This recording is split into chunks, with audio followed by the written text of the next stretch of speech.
Mais ce que vous attend n'est pas mes affaires. C'est là maintenant le ministère commence. Ce que vous attend, les yeux de l'Éternel sont sur vous, matin, midi, soir. Est-ce que je vais me cacher des yeux de l'Éternel? Est-ce que je vais abandonner? Est-ce que je vais faire marche arrière? C'est maintenant que ça commence. Il dit le temps est arrivé. Lève-toi. C'est eux. Où est-ce? C'est eux. Lui, on envoie ses frères. Une première personne dit non. C'est pas lui. C'est pas lui. Deuxième personne dit non. C'est pas ceux-là. Il y a des gens qui ont traversé le mission. On dit non, c'est pas ceux-là. Mais arrivé à votre temps. L'éternel Dieu s'est révélé à vos pères. Révélé au prophète Melchisédek. Vous dites lève-toi. Où est-ce? Quand c'est eux. C'est eux. C'est eux qui vont progresser même ici. C'est eux qui vont aller là-bas. C'est eux qui vont travailler. C'est eux qui vont pousser. C'est eux qui vont évangéliser. Le ministère, même en Europe, c'est eux. Lève-toi. Ces personnes. Écoutez bien vos pères. Tout à l'heure, il a dit, on était dans le monde et on est venu ensemble en Christ. Je le connais, je prends les débuts de musique, mais d'autres sont passés. Mais pendant le passage, Dieu ne t'a pas dit, lève-toi. Oui, on est là. Tu t'es assis. Mais arrivé à votre temps. Mes yeux sont aussi des prophètes, je vous dis. Mes yeux sont aussi des prophétesses en musique. Mes yeux sont aussi des servants, des serviteurs. C'est le temps que tu dois te lever. Et pour les oindre, c'est le temps que tu dois te lever. Pour les consacrer. C'est le temps qui était pressé. Qui pensait que c'était 2023? Qui pensait que c'était 2024? Mais seul le Père, lui qui a les yeux, lui qui voit une baie noire, une baie noire, dans la lune noire, se révèle une nuit au prophète Sobo. Le temps arrivé, lève-toi, cette personne-là, lève-toi, dans le moment, où elle est, quand le temps arrivé, c'est eux. Il dit maintenant lève-toi. Lève-toi. Il dit lève-toi. Lève-toi. Où est le? Car c'est lui. Mais quand Dieu dit car c'est lui, quand Dieu avait toute l'approbation à lui, que Dieu lui faisait confiance, Dieu savait qu'il rôle de David qui était là. Il pouvait faire des grandes choses. Et pourquoi Dieu a battu une pause pour dire à Samuel, lève-toi, c'est pas cela, c'est celui-là. On dit, il était pauvre, il était là, il venait, quelque chose de glorieux était en lui. Il y avait une onction spéciale. C'est quelque chose qui s'est passé de lui. L'atmosphère était dérangée. Parce que les yeux de l'Éternel étaient sur lui. L'atmosphère bougeait. Les yeux de l'Éternel étaient sur lui. Il y a quelque chose qui passait. Les démons tremblaient. Tous ceux qui étaient là, ils avaient peur. Mais seul Samuel voyait ce qui était autour. Parce qu'il avait des yeux prophétiques. Il faut un prophète pour voir les yeux de Dieu. Même les yeux de Dieu sont comment? On ne peut pas voir Dieu et puis on voit les yeux de Dieu. Question.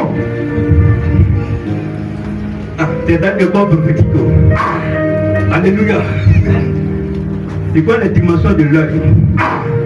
C'est après ça. C'est pas un professeur qui est venu. Le père lui-même, il est professeur. Votre papa, il est professeur. Il nous a enseigné les trois dimensions de l'œil. L'œil prophétique. Quand tu vois le noir, tu vois le blanc, tu vois ce qu'il y a dedans. Bien aimé, c'est pas un coup aussi fait étonner. Mais si vous voulez te dire, les dieux sont sur vos têtes. Les dieux sont sur vos têtes. C'est pas même, ça fait les dieux de Dieu. C'est Dieu me passe, Dieu sur n'importe qui. Dieu n'approuve pas n'importe qui. Dieu ne choisit pas n'importe qui. C'est pourquoi il a laissé les gens passer. Dieu me passe Dieu sur n'importe qui. Dieu ne fait pas n'importe qui. Dieu ne consacre pas n'importe qui. Mais Dieu consacre celui qu'il voit. Il consacre celui qu'il choisit. Il consacre celui qui l'approuve. Celui qui l'aime. Celui qui a confiance. Celui qui l'aime. Il fait des moments. Dieu t'avait confiance. Dieu veut que tu t'attaches à lui. Dieu veut que tu sois collé à lui. Dieu veut que tu lèves son œuvre. Dieu ne regarde pas ailleurs. Il faut te concentrer à lui. Te porter selon ce qu'il a appelé à te faire. Faire autre chose. Enfin ce que Dieu n'a pas dit.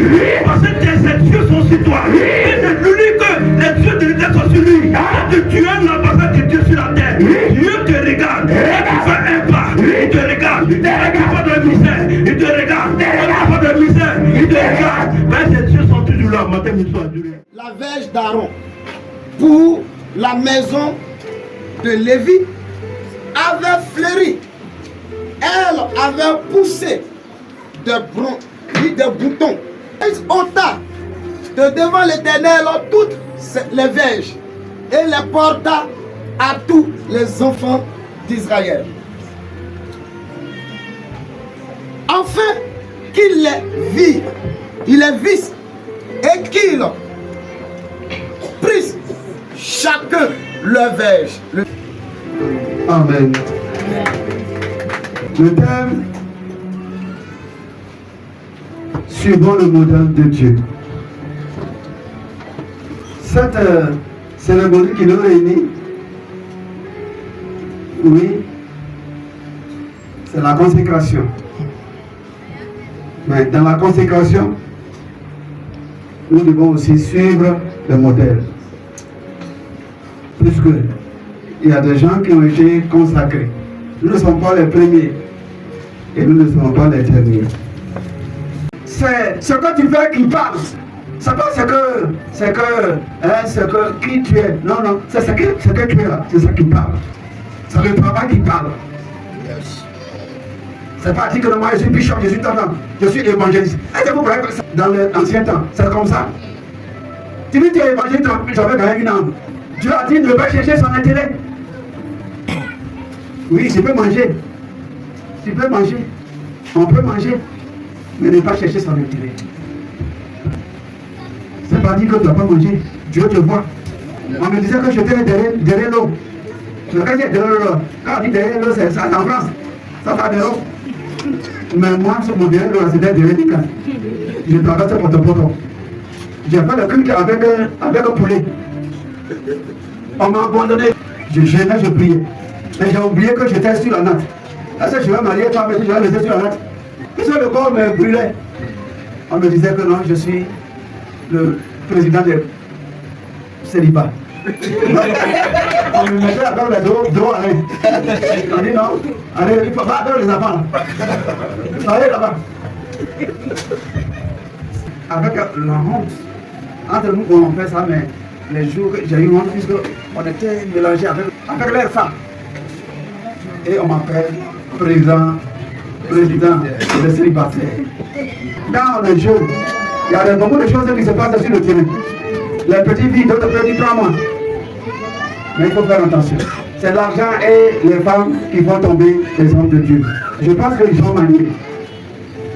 Hein? Ils sont mariés. Il faut tout faire pour qu'ils soient mariés. Amen. Satan. Nous-mêmes, Satan ne vient pas avec les cordes. Il ne vient pas avec les cordes fouchues pour venir pour moi, je suis Satan. Mais il passe par l'argent, il passe par les femmes, il est tout près de nous. Tu vois la femme, elle est jolie, bien, mais tu sais que c'est Satan.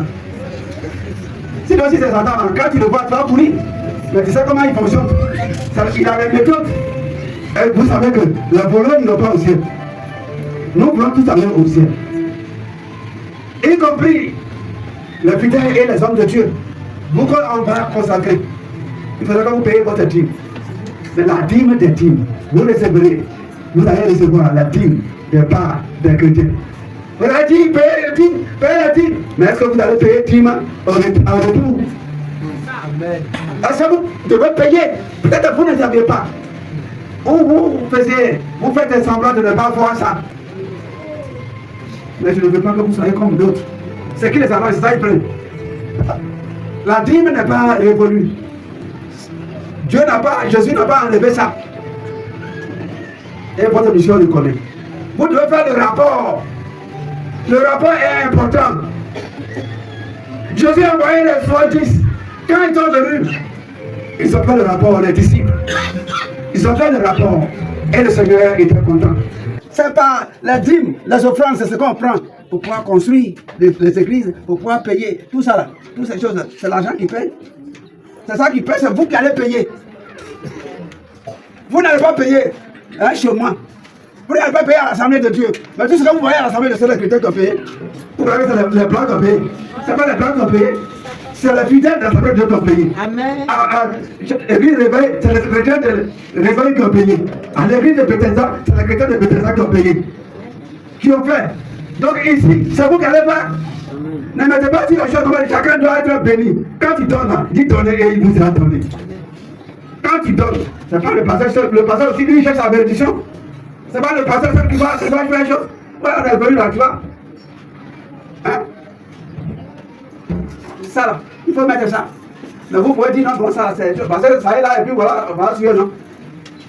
Vous pouvez regarder pour dire que nous, on va mettre matisé. C'est ça, on dit, mis à part. C'est ça, on dit consacré. Hein? Vous qui chantez ici, là, ce sont des paroles que vous chantez. Est-ce que vous vous donnez ces paroles-là? Vous n'êtes pas consacré, vous n'êtes même pas pur. Vous êtes dans la publicité, dans la fornication. Vous chantez. Qu'est-ce que vous chantez? Vous chantez quoi? Il faut se mettre à part. Tu veux faire le travail de Dieu, il faut le faire dans la sainteté. Il ne veut pas d'accord. Tu dois te confesser. On va se séparer du monde. Les chrétiens que nous sommes, nous devons nous séparer du monde. Nous avons le comportement, les caractères, les environnements du monde.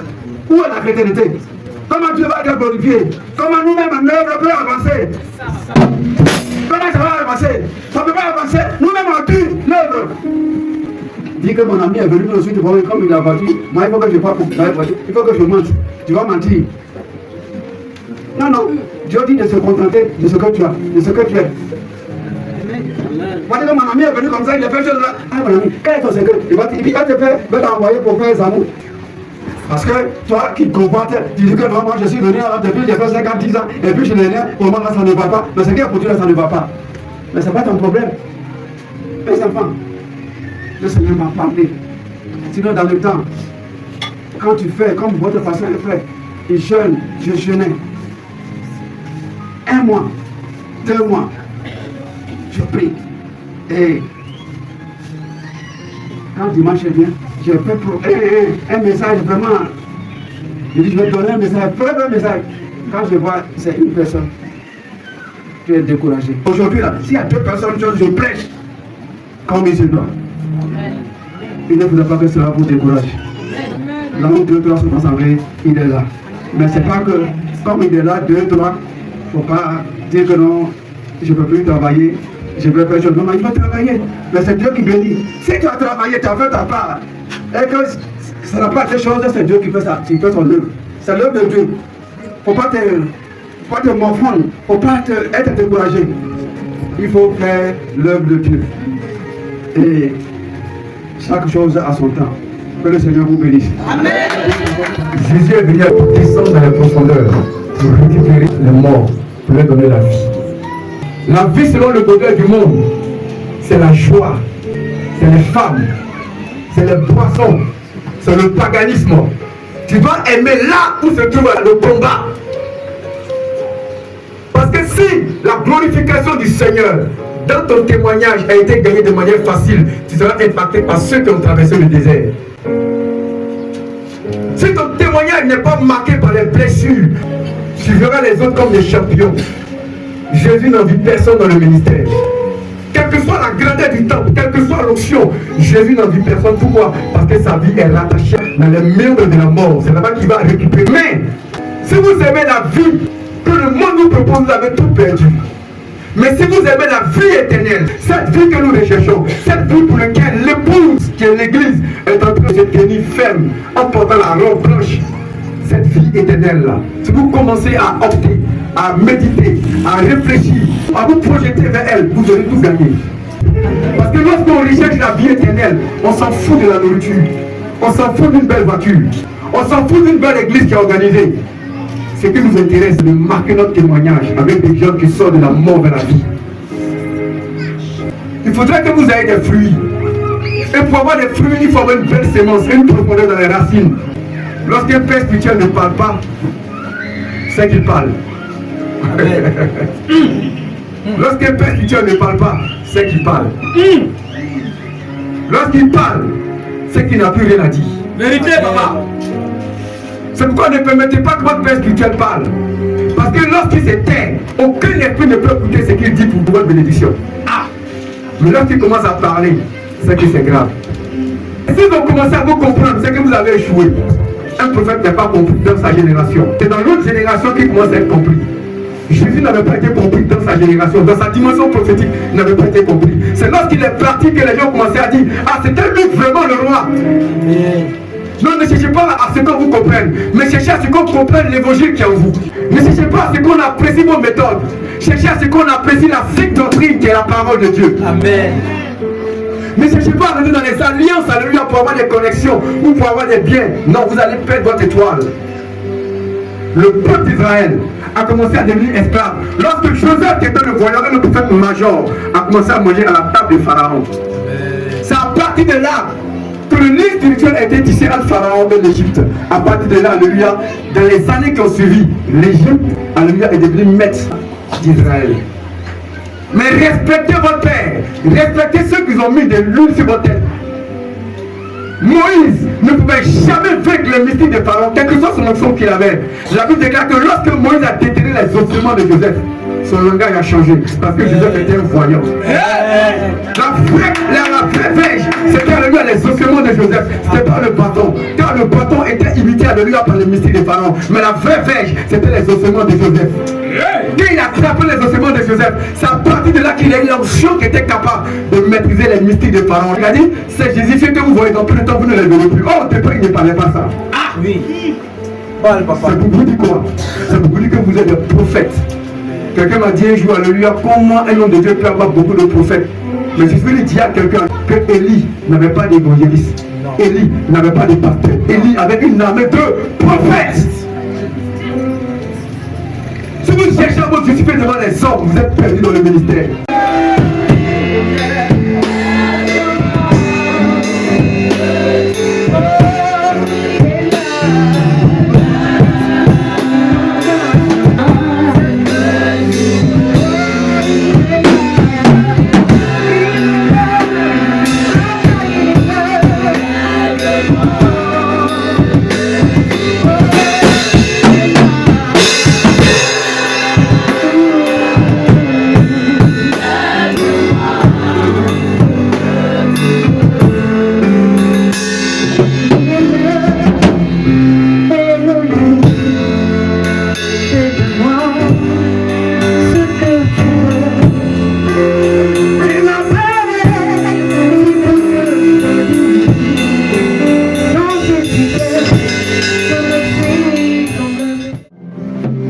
Jésus.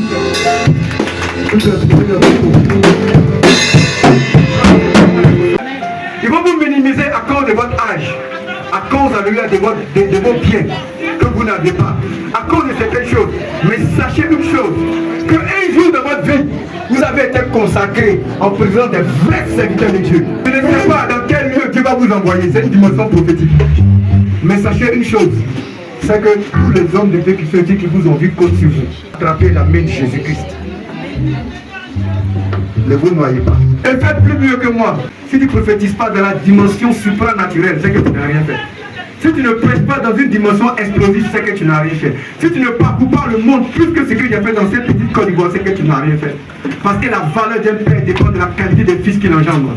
Pour tous ceux qui croient réellement que le Dieu qui réside ici est le vrai Dieu, celui qui est mort, qui est assis à la droite du Père.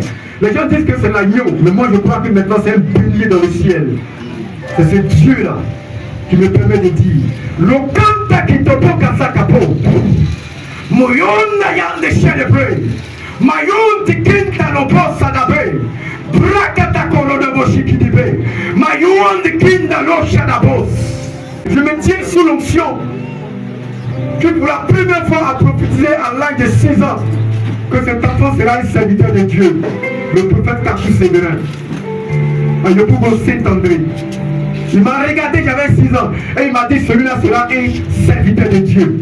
Et je me tiens sous l'onction de celui qui a cru à mon ministère et qui a dit: je t'ai fait ta Bapleu, je sais que tu relèveras le défi parmi les masques, parmi les sorciers de Bapleu qu'on appelle Yatin. De cette alliance prophétique et dans l'alliance de tous les pères de la Bible qui ont marqué l'histoire, de la dimension prophétique de Jésus-Christ que personne n'a compris mais qui a impacté jusqu'à la dernière bout de son sang. Je mets cette huile dans la corde. Comme Samuel a mis une huile dans la corde et qui s'est approché près de David. Remind the rest of the go. Lead the way. We are the boss of the boat. Remind the rest of the go. Lead by all the way.